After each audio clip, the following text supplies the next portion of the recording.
For today's booking mga lods, na dita karon diri sa may Casino Espanyol. Bali upat ni siya ka food cart ang giabil diri ni ma'am. Naning siya diri sa may Ramos Casino Espanyol.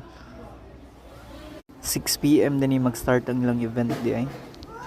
Mo ni niabi na mo kamera, daghan pa ding food cart gikuha ni ma'am. Bali almost 10 food cart siguro ni tanan siguro. Napay potato corner, apoy quandri photo booth sa kilid niya, ginahinay ni mighatag diri ay niya. Uban si Rans ani nga time, akong anak nga gwapo, kinamangurang anak nga gwapo, way trabahong mahuman basta naa ni si Rans. Putong ako na lang ni bantay ni niya, na address sa sulod lopig pay birthday celebrant ni, grabe kay kakiat mo ginaguna-una og duwa diri sa sulod.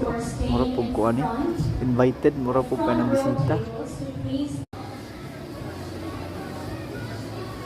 Na enjoy ko siya, slide maayo, murag walay inevitable ba, murag way daghang inevitable sa balay, has kayo ay ragining ko ana siya yung mga kaduwa, kay kung sa balay siya ra magud ni usa, walay kaduwa ba muna diri hyper kayo, grabe kay kakiat, enjoy ko siya gud ani nga time.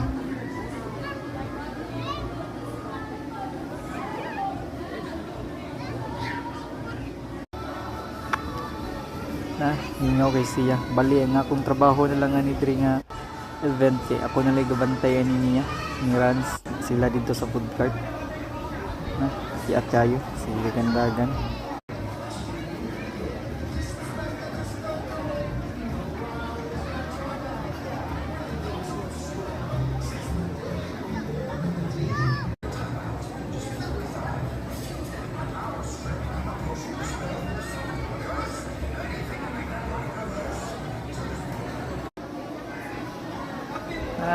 Slide put siya, murag gabalo.